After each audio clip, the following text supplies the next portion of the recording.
네, 반갑습니다. 10월 1일입니다. 자, 본의 아니게 쉬게 돼서 애매하긴 한데 일단은 휴일이니까 좀 즐겨야 되겠죠.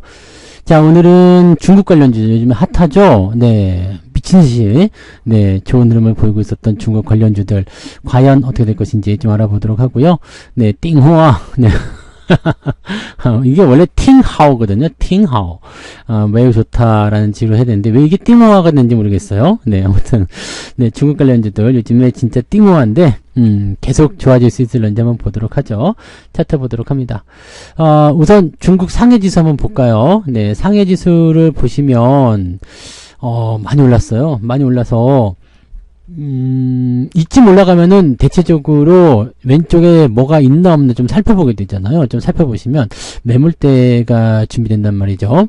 자, 지금 중국장이 아직 시작하기 전인데 글쎄요, 더 올라가기 좀 빡셀 것 같은 느낌이죠. 네, 옆으로 조금 눕는다거나 그렇게 나올 것 같은데 뭐 바로 고무박질 칠 것 같지는 않고요. 그 다음에 아래쪽 지지라인이 또 이제 3000포인트 이상에서 완전하게 형성이 됐기 때문에 주가가 밑으로 완전히 처박힐 것 같지는 않습니다. 그래서 조정이 나오더라도 살짝 가지 않을까 생각돼서 중국 관련주들의 움직임들은 뭐 당분간 그렇게 나쁘지는 않을 것 같아 판단은 되는데 전체적으로는 조금 이제 많이 올랐다 이런 느낌이 좀 있기 때문에 계속 오르는 건 없거든요. 그래서 어느 정도 올라가고 나면 이제 차익실현이 좀 나타날 수 있지 않을까 생각됩니다. 그래서 전반적으로는 이제 잘 올라가고 흐름도 잘 타고 갈 거다 생각은 되지만 주가의 조정이 조금 걱정되는 그런 상황이 되었다라고 보시는 게 맞을 것 같아 보이죠? 네. 자, 그러면 종목 진단을 조금 알아보도록 할게요.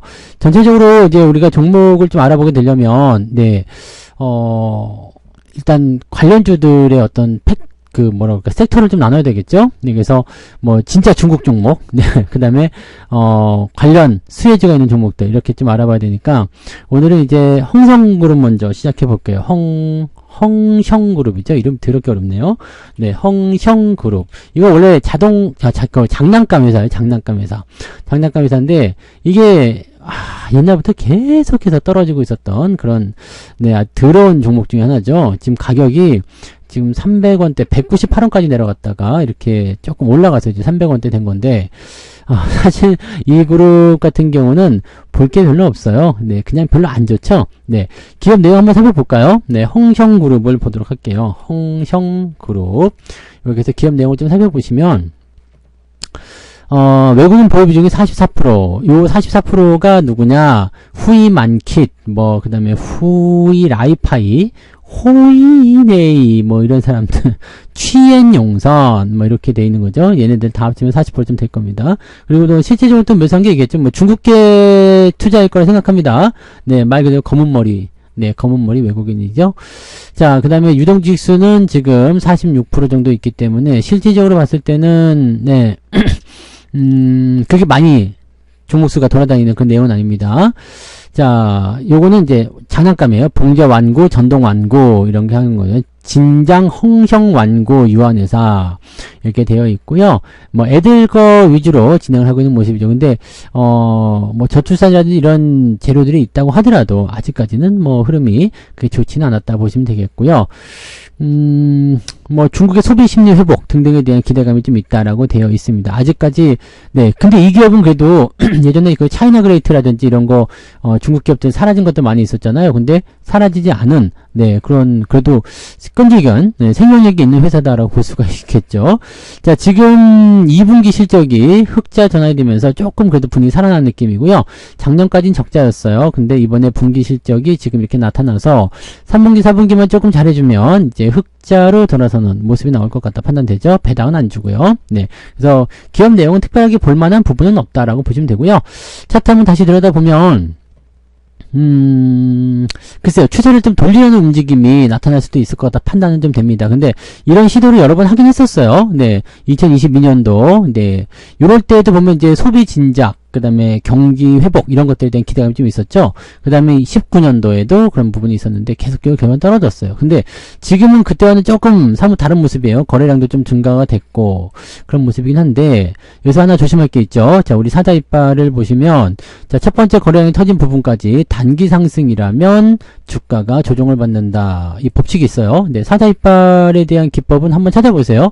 저의 그 강의에 있을 거예요. 거기 보시면 나오는데 첫 번째 거래량이 터진 부분, 그 다음에 조정이 들어갔죠. 그 다음에 반등이 나올 때 직전에 거래량이 형성됐었던 고점까지 단기적으로 상승하게 되면 보통은 매도하는 게 맞습니다. 그래서 상한가이기 때문에 매도를 안 하고 그냥 놔두셨어도 상관없겠습니다만은 만약에 내일 주가가 떨어지게 된다면 매도 의견을 보시는 게 일단 맞을 거예요. 그래서 이렇게 차익 실현 들어가시는 게 좀 맞지 않을까 생각되고요. 추세는 지금 250원대 수준에서 저점 잡았기 때문에 서서히 돌릴 수 있지 않을까 생각되고요. 단기적 조정 이후에 아래쪽 지지가 나오게 된다라면 이제 추세를 돌릴 수 있는 과정으로 갈 수 있거든요. 그렇게 되면 뭐 재접근 하시든지 그때 가서 보시면 되겠습니다. 일단은 적자에서 흑자로 전환되고 있는 상황이기 때문에 상황이 나쁘지 않습니다. 그리고 중국의 경기 부양이 일어난다든지 뭐 등등 하면은 뭐 애들 용품이기 때문에 중국은 또 저출산 중국의 인구도 계속 줄고 있잖아요. 그런 부분들에서 정책적인 이슈가 나타날 때 긍정적인 요소는 있을 수 있습니다. 그래서 지금은 단기적 상승에 따른 차익 매도 관점이지만 아래쪽 250원대 지지만 유지가 된다면 조금은 더 보셔도 되지 않을까 생각을 해봅니다. 근데 기본적으로 중국 기업들은 별로 믿지 않는 게 일단 좋습니다. 그래서 그런 것들도 참고하시고요. 그래서 저는 그냥 이번에 만약에 매도를 친다라고 본다라면 그냥 다시 재매수는 안 할 것 같습니다. 네, 그 정도로 체크하시면 될 것 같아요. 매수 의견은 250원 정도 때 지지선이 있으니까 그때 보시면 되고요. 지금 현재 시점에서는 단기적 차익 실현 권장해 드립니다. 자, 오늘 한국 화장품 볼게요. 네. 화장품 관련주들은 긍정적인 요소들이 있죠. 네, 중국 쪽에서 이제 기대감이 좀 생긴다 그러면 뭐 아모레 같은 경우도 포함되지만, 네, 이런 부분들이 이제 긍정적으로 요소가 나타날 수 있습니다. 근데 잘 아시겠지만 중국의 경기가 좀 안 좋아지다 보니까 중국 내에서도 한국 내 화장품을 쓰는 빈도수가 굉장히 줄었습니다. 우리나라 거 쓰자, 네, 국산품 쓰자, 네, 그렇게 중국인들이 이야기하고 다니면서 실제적으로 뭐 LG 생활건강이나 아모레 이런 것들 많이 주가가 좀 떨어지는 모습이 있었잖아요. 한국 화장품 도 마찬가지였고요. 근데 물론 이제 수요가 증가하게 되고 약간의 씀씀이가 조금 커지게 되면 대체적으로 이제 이런 그 화장품들을 좀 사서 쓰는 경향들이 많이 생기죠. 아직까지도 네, 중국인들 사이에서는 그래도 한국 드라마에 나오는 그런 여성들이라든지 이런 연예인들 보면서 한국 화장품 쓰면은 저렇게 이뻐질 수 있겠구나라는 생각들을 많이 하고 있는 것 같아요. 네, 근데 제가 늘 말씀드리지만 원판 불반의 법칙은 그 불변의 법칙은 이건 네,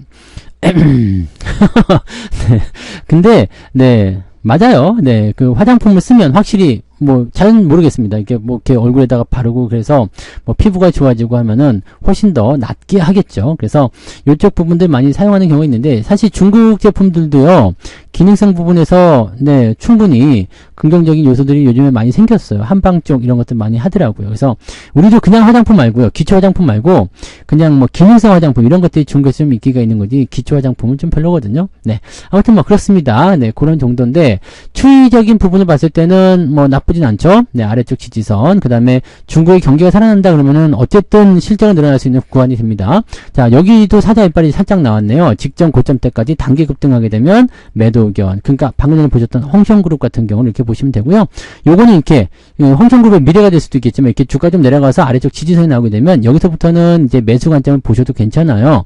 그래서 지금 포인트는 일단 매수로 접근하셔도 나쁘진 않은데 대신에 이제 추이가 확실하게 살아나야 됩니다. 네, 그래서 저 같은 경우라면 화장품에 대한 어떤 기대치가 높다라면 상관없겠는데 그렇지 않다면 조금 더 지켜볼 거고요. 화장품에 대한 기대치가 높다라고 생각된다면 매수도 상관없을 것 같습니다. 근데 지금 중국 쪽의 포인트가 너무 높게 올라간 상황에서 주가가 조금 떨어질 수 있는 조정의 포인트를 만들게 된다면 주가 수준이 여기 아래쪽까지 밀릴 수 있겠죠. 그럼 7,300~400원 정도 아래쪽 지지선인데까지는 또 밀릴 수 있기 때문에 지금 당장 매수 서두르지 마시고 조금 더 지켜보고 나서 대응하시는 게 유리할 것 같습니다. 그냥 넘어가면 뭐 매수를 따라가시는 것도 나쁘지 않겠습니다만 현재 시점에서는 그냥 모아서 이평선 끌고 올라가는 게 좋기 때문에 네, 오히려 떨어지는 걸 기다리는 게 더 나을 것 같아요.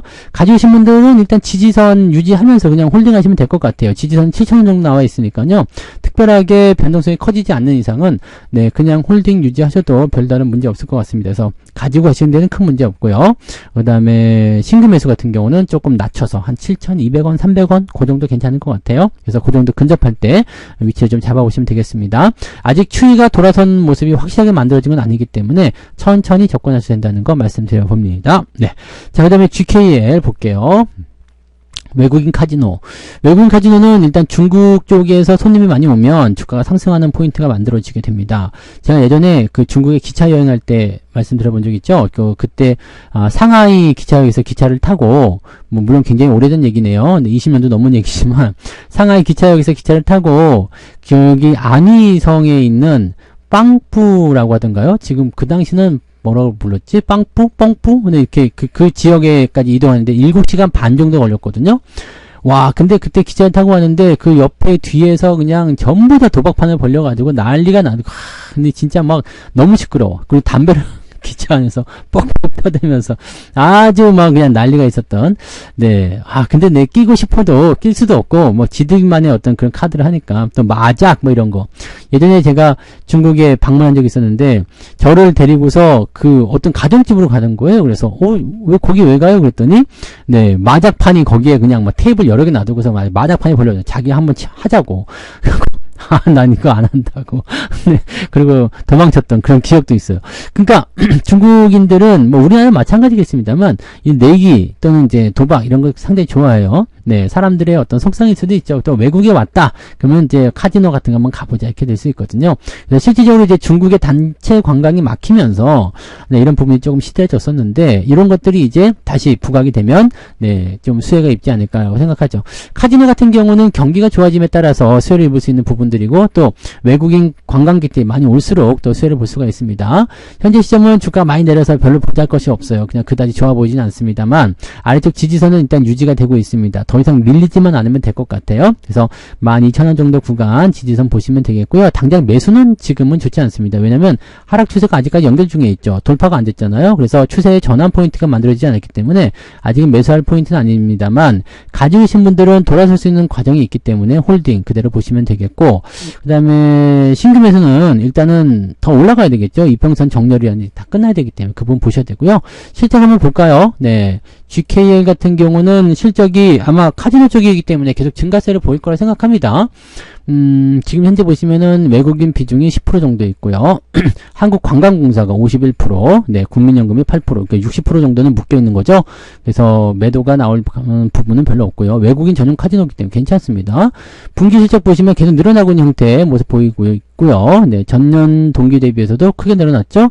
연간 실적 같은 경우는 네, 전년 동기 대비 늘어나고 있고요. 이제 코로나 때 살짝, 네, 왜냐면 코로나 때는 외국인 관광객이 안 오니까 완전히 망해가는 그런 순수를 봤다가 2022년도부터 조금씩 개선되기 시작했고요. 점차적으로 늘어나기 시작하죠. 여기 보면 괜찮습니다. 배당 같은 경우는 지금 440원으로 확대되는 것으로 나와 있기 때문에 배당을 노리고 본다라면은 지금 400원대라면은 만약에 100원이면은 0.8% 48에 30, 한 3% 좀 나오네요. 네, 3%좀 배당이면 이것도 괜찮은 편이네요. 그죠? 네, 지금 라인 때 나쁘지 않아 보입니다. 그래서 그냥 들고 가시고요.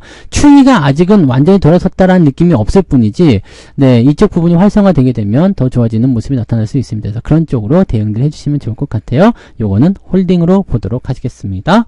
롯데케미칼 볼게요. 네. 중국의 경기 부양 얘기가 나오기 전부터 주가가 많이 상승했었던 포인트가 있었습니다. 이렇게 큰 종목이 이렇게 세게 올라가는 뭐 10%, 그리고 뭐, 지난 금요일에도, 네, 11% 막 이렇게 급하게 올라가는, 석유화학 같은 경우가 중국의 경기 부양에 따른 강력한 수혜주, 이렇게 얘기가 됐었거든요. 근데 이것도 말씀드렸지만, 요 정도 올라가고 나면 뭐가 나와요? 항상 단기 급등 이후에는 매물대 조심하라고 했죠? 매물대 근접하면서 차익 실현에 대한 물량이 나오는 것이다. 이렇게 보시면 됩니다. 그래서 요것도 일단은 추세를 여기서 돌려주면 상관이 없는데 또는 넘어가 버려도 상관없죠. 막 그냥 중국이 계속 올라가가지고 뭐 계속 치고 넘어간다. 그럼 나쁘지 않습니다만 그럴 가능성이 쉽지 않을 것 같아요. 왜냐면 중국 업계 포지션도 이미 올라가 있는 상태고요. 그다음에 조정을 좀 받아야 되는, 어떤 식으로 얕게 조정을 받든 깊게 조정을 받든 일단 조정을 좀 받아야 되는 상황이 됐기 때문에 중국 관련주들은 대체적으로 좀 조정을 좀 받을 것 같거든요. 그래서 지금 시점에서는 매물대에서 나타나는 차익 매도가 연결되게 된다면 주가가 좀 조정받을 수 있겠죠. 자, 아래쪽 지지선은 일단 9만원 정도 보시면 될 것 같은데, 현재는 5일과 60일선의 골든크로스예요. 그렇다면 아래쪽에 떨어져 있는 21선이 올라올 때까지는 조정 국면이 여기 9만원대에서 유지가 되면 다행이고요. 아니면은 아유 나는 21선 보러 갈래 이렇게 하면서 내려올 수도 있어요. 그러면은 85,000원에서 9만원대의 가격대가 형성될 수도 있습니다. 그래서 일단은 단기 조정에 대한 부분들이 예상이 되기 때문에 그런 부분에 대한 대비는 좀 필요할 것 같고요. 대신에 이제 중국의 경기 부양에 대한 어떤 기대치를 가지고서 계속 움직여준다면 석유화학 섹터는 크게 나쁘진 않을 것 같아 보여요. 그래서 타이밍이 단기적으로 올라간 게 아니라면 괜찮은데, 단기적으로 올라갔으니까 차익 매도 좀 들어갔다가 살짝 눌러서 이제 포지션이 나올 때 한번 재접근을 해보시거나 이렇게 가시면 될 것 같아요. 지금은 과매수 살짝 들어가 있죠. 그래서 조정이 조금 예상됩니다. 그러니까 단기에 그냥 팔아먹고 싶으신 분들은 지금 자리가 매도하기 좋은 위치고요. 그냥 장기적으로 보실 분들은 일단은 뭐 경기 회복에 대한 기대감이 생겼기 때문에, 또 중국 쪽이 아니더라도 뭐 경기 부양책이라든지 이런 부분들이 계속 나타나고 경기가 살아나기 시작하면 석유화학 섹터들은 실적이 계속 증가할 수밖에 없어요. 그래서 그렇게 된다라면 긍정적인 기대감이 장기적으로 나타날 수 있기 때문에 현재에서는 홀딩 보시는 게 조금 유리하겠습니다. 네, 그리고 비슷한 것 중에 이제 금호석유라는 게 있었죠. 네, 석유화학인데 요것도 지금 요거는 매도를 쳤어요. 매물대 들어가면서 단기적으로 급등해 버렸잖아요. 그래서 매도를 쳤는데 뭐 그런 정도로 생각해 보시면 될 것 같습니다. 그래서 단기적으로 움직일 때는 네, 약간의 조정을 좀 생각하면서 매물대 근처에서 차익 매도를 치는 게 좋다. 근데 그렇게 매도를 했는데도 그냥 뭐 올라가는 경우도 있긴 있거든요. 네, 그런 거는 어쩔 수 없는 거고요. 네, 대체적으로 그냥 이러한 원칙이 있다라고만 보시면 되겠죠. 뭐 10중에 7개 정도는 매물대에서 조정을 받기 때문에 그렇게 판단하시면 되고, 그 중에 3개 정도가 올라간다고 해서 7개의 종목들을 전부 다 그렇게 네, 기다리고 또 놓치고 그러면 안 되잖아요. 그러니까 원칙대로 했을 때는 매도 포인트가 나오는 게 맞다라고 보시면 되겠죠. 자, 뭐 그런 정도로만 생각하시면 되겠고요. 석유화학 같은 경우는 장기적으로 봤을 때는 주가가 떨어졌을 때 재매수의 관점들을 가져가실 필요는 있다. 뭐 금호석유 같은 경우 본다면 이제 14만원대 근처에 한번 온다면 매수 포인트 또 가져갈 수가 있겠죠. 그래서 그런 부분들도 같이 참고해 주시면 되는 겁니다. 네, 그 정도 보시면 되겠고요. 그 다음에 볼 게 이제 여행주 봐야 되겠죠. 네, 여행주 관광객들 많이 올 수 있잖아요. 지금 내일부터 중국 국경절이잖아요. 9월 칭지해라고 합니다. 네, 국경절인데 10월 1일부터 10월 7일 거의 한 일주일 정도 하거든요. 그러니까 아마 다음 주 월요일까지니까 아마 여행을 많이 올 거라 생각해요. 그래서 하나투어를 볼게요. 하나투어 보시면 여행주도 요즘에 좀 올라오죠. 하나투어뿐만 아니라 모두투어. 네, 뭐 이런 것도 대체적으로 좀 올라온 부분이 좀 있습니다. 근데 모두투어가 좀 많이 내렸어요. 주가가. 그죠? 많이 내렸고 지지선 대비 지금 많이 떨어져가지고 약간 이제 이 이격을 생각하면 단기적으로 빠르게 올라갈 수 있는 타이밍은 모두투어가 맞는 것 같긴 합니다만은, 그래도 업계에서 가장 네 등치가 큰 거는 이제 하나투어죠. 그래서 요 종목은 지금 보면 낙폭을 많이 회복하고 있어요. 모두투어도 아마 이렇게 될 거라 생각합니다. 이런 식으로 슬슬 올라가지 않을까. 근데 지금 이평선에 그 가깝게 다가서는 모습은 하나투어 더 빠르죠. 만약에 여기서 실적 개선이라든지 이런 부분도 나타나고, 또 이번에 징검다리 휴일을 통해 가지고 또 국내 여행도 많이들 가시잖아요. 그래서 여행사들 많이 이용하게 되시면 또 올라갈 수 있겠죠. 외국인들 수급은 유지가 잘 되고 있어요. 뭐 주가가 올라가든 내려가든 계속적으로 유지를 하고 있기 때문에 지금 시점에서는 일단 이 업황의 호전이나 개선 이런 것들을 조금 기대하고 있는 모습이 좀 있는 것 같아요. 실적이 어떻게 변하는지 한번 볼게요. 네, 하나투어를 한번 보도록 하죠. 하나투어요. 근데 여행주들 실적은 서서히 개선되는 모습이 있을 것 같아 보여집니다. 네, 그 정도 보시면 될 것 같고, 분기 실적 먼저 볼게요. 지금 보면은 전년 동기 대비해서 그래도 제법 늘어난 모습이죠. 이번 1분기, 그 다음에 2분기 때 살짝 저조했고요. 3분기, 4분기 나쁘지 않은 것 같아 보입니다. 연간 실적 따지고 보면은 전년 동기 대비해서, 네, 전년 대비해서 2배 정도 증가하는 모습, 그 다음에 다시 또 증가하는 모습. 코로나 때문에 살짝 안 좋았었는데 지금 흑자 전환이 돼서 잘 굴러가고 있습니다. 배당은 지금 원래 작년에 이제 5,000원 특별 배당을 줬었죠. 그 다음에 이제 원래 배당 돌아와서 1,600원씩. 이거는 기말 배당으로 떨어집니다. 그래서 이번에 연말 배당 시즌에서 아마 좀 모습을 보이지 않을까 생각해 봅니다. 그래서 1,664원 정도 네, 지금 배당이 나오는데 이 정도면 어느 정도 되나요? 1600원이면 6배니까 68, 48, 한 4%좀 배당 나온 나쁘지 않은데요. 네, 5만원 정도면 나쁘지 않습니다. 다만 주가가 오를 것인가에 대한 부분은 아직 미지수긴 한데 현재 시점에서는 네, 상승할 가능성 있다고 아직은 생각됩니다. 다만 요거는 이제 일시적인 부분으로 끝나는 게 아니라 경기 부양이 계속 일어나야 되겠죠. 근데 다행히 금리 인하라든지 이런 것들이 있기 때문에 뭐 충분히 가능성이 있다고 생각합니다. 그래서 실질적으로 여러분들이 배당을 지금 사면은 가장 높게 받을 수 있겠습니다만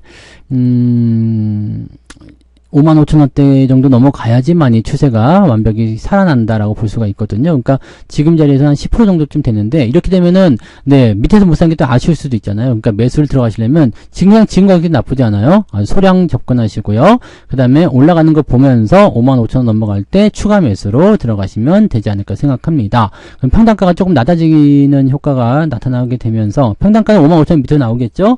자 그렇게 되면서 배당도 네 어느 정도 챙길 수 있고요. 그 다음에 안정성도 같이 챙길 수 있을 겁니다. 가지고 계신 분들은 그냥 홀딩하세요. 지금 여행주들은 매도하실 만한 위치가 전혀 아니기 때문에 그냥 유지만 잘 하시면 별다른 문제 없을 겁니다. 네, 하나투어 그렇게 보시면 되겠고요. 자, 그 다음에 밥솥 한번 볼게요. 밥솥. PN풍년. 예전에 중국인들이 여행을 오면은요, 네, 명동에 많이 몰렸었거든요. 근데 명동에서 꼭 들고 다니는 게 있어요. 밥통. 네, 밥솥을 그렇게 들고 다녀. 왜 그런지, 물론 이제 밥솥에 대한 기능성이 굉장히 좋았죠. 그래서 예전에 한참 이 중국이, 우리나라를 많이 방문할 때, 전부 다 밥통을 사가지고 와서 그때 이 밥솥 관련주들이 굉장히 많이 올랐었거든요. 여기 그때 2020년도도 있었고 여기 2014년도 요때인 것 같아요. 막 그때 한참 네 밥솥 관련주들이 올랐었는데 지금은 많이 시들해졌죠. 그 다음에 밥솥하고 뭘 사가 일본 사람들은 김을 많이 사갔다는 얘기가 있었어요. 네, 그래서 명동에 딱 나가보면은 완전히 뭐 네 그런 부분이 좀 있었는데 요즘에는 많이 시들했죠. 네 코로나 이후로는 썰렁해지기도 했었고요. 네, 자 아무튼 이제 슬슬 다시 살아나게 된다면 밥통을 다시 사가지 않을까라는 그런 기대감들이 잡혀 있는 것 같긴 합니다. 현재로서는 네 글쎄 뭐 실적이나 이런 부분들이 크게 늘어날 것 같아 보이지는 않은데 한번 볼까요? PN풍년을 한번 보시면 지분율은 그렇게 뭐 많거나 그러진 않네요. 네.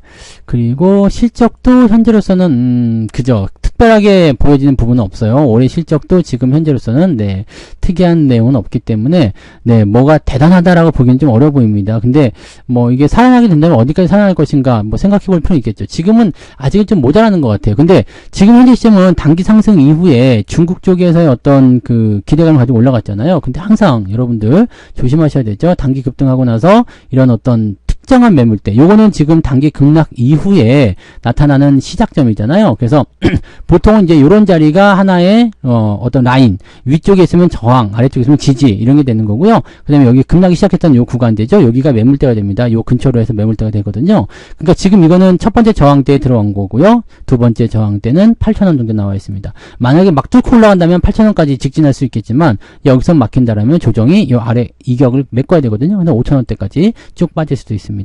그래서 제 생각에는 일단 주가가 좀 내려서 시작하지 않겠는가라는 생각입니다. 일단 저는 지금 현재 시점에서는 중국 관련주들 막 좋다 막 떠들어도 되지만 이미 많이 올랐거든요. 저항대까지 진입했기 때문에 지금은 매력이 없을 것 같아요. 일단 주가가 한번 조정을 받아서 가격이 좀 싸지면 그럴 때 생각해보는 게 좋지 않을까 저는 그렇게 생각하거든요. 그래서 지금 이 PN풍년 같은 경우도 현재 시점에서는 일단 네 차익 실현은 좀 들어가는 게 어떻겠는가라는 생각이 좀 있거든요. 그래서 그런 정도를 보시고요. 지금 이 기업은 그냥 중국의 기대감을 제외하고는 딱히 기대할 만한 게 없습니다. 밥통에 대한 부분들 글쎄요 라고 좀 생각되거든요. 그래서 네 조금 네 그런 부분들이 좀 있다고 생각하시면 되겠고요. 뭐 기업의 내용은 뭐 당장 망할 기업이거나 그러지는 않습니다. 네 그렇게 뭐 적자를 보고 있거나 단 1억을 벌더라도 적자를 보고 있지 않으면 망할 일이 없어요. 그리고 회사가 부채가 적고하기 때문에 뭐 분위기만 좀 좋아지면 더 좋아질 수 있겠죠. 그래서 뭐 그런 기대감은 있습니다. 근데 현재 시점에서는 단기적으로 올라온 부분과 이격도 또 전체적인 어떤 분위기 이런 것들 통해서 주가 조금 조정받을 수도 있다라고 생각하시면 되겠습니다. 그래서 중국 관련주들은 전체적으로 봤을 때 지금 단기 급등에 따른 조정이 약간씩 필요한 내용이 아닌가 생각됩니다. 그래서 이 종목뿐만 아니라도 네 조금씩 주의가 좀 필요하고요. 뭐 아까 전에 보셨던 한국 화장품이나 GKL 같은 경우는 그래도 좀 뭐 하나투어 이런 것들은 괜찮은데 홍성그룹, 롯데케미칼, PN풍년 이런 것들은 조정이 조금 나올 것 같다라고 생각을 해보실 필요가 있을 것 같아 보입니다. 자, 그래서 그런 정도로 판단하시고 요거는 매수 의견 따로 없습니다. 매수 의견은 따로 없고, 뭐 내려가도 사실은 매력적이지 않거든요. 그래서 매수 의견은 따로 없고요. 그냥 가지고 계신 분들은 단기적 차익 실현 관점, 네, 말씀을 드릴 수 있겠습니다. 그 정도 확인하시면 좋을 것 같아요. 자, 그래서 오늘 띵호와 경기부양 관련한 중국 관련주 알아봤는데, 저게 구미가 썩 땡기는 종목은 없네요. 네. 중국 관련한 부분은 중국이 너무 급하게 올랐기 때문이에요. 천천히 올라갔으면 아마도 대응해볼 만한 종목들이 좀 생겼을 것 같긴 한데, 너무 급하게. 지금 단숨에 한 20% 넘게 올랐잖아요. 지수가 그런 게 올라가면은, 조금 애매하죠. 그래서 그런 내용들을 참고해 본다라면, 중국 관련주들은 단기적 차익 실현이 집중될 수 있는 그런 주의사항이 필요하다. 이렇게 말씀을 드려야 될 것 같습니다. 그래서 그런 정도까지만 체크하시면 좋을 것 같아요. 그래서 오늘 중국 관련주 대체로 좀 알아봤고요. 경기 부양에 대한 소식은 어쨌든 중장기적으로 볼 때는 좋은 소식들이기 때문에 단기 조정이 끝나고 나서 어떻게 대응할 것인지는 그때 가서 또다시 한 번씩 고민을 해보시기 바랍니다. 지금으로서는 조금씩 경계하자. 이런 메시지만 전달해 드릴게요. 자, 휴일 잘 보내시고요. 네, 오늘 중국은 휴일이구나. 급하게 올라간 이후에 휴일이기 때문에 그렇겠군요. 상승 기조가 계속 유지가 될 수도 있겠구나. 네, 아무튼 뭐 중국의 지수를 살펴보려고 했더니 아니네. 오늘부터 국경전 휴일이고 들어가는군요. 그래요? 그럼 중국은 좋은 분위기로 마무리가 되면서 이렇게 딱 휴일을 즐기는 그런 쪽으로 하는 건가? 휴일 끝나고 나서 빠지려나? 네, 아무튼 그런 쪽으로 보시면 약간은 애매한 포인트. 어쨌든 뭐 그렇게만 보시면 되겠습니다. 자, 오케이. 그래서 오늘 여기까지 하고요. 자, 푹 쉬시고 내일 아침 시황에서 다시 뵙도록 하겠습니다. 즐거운 휴일 보내시기 바랍니다. 고맙습니다. 본 방송에서 제공되는 모든 정보는 투자 판단의 참고 자료이며 투자의 최종 책임은 본 방송을 이용하는 본인에게 있습니다.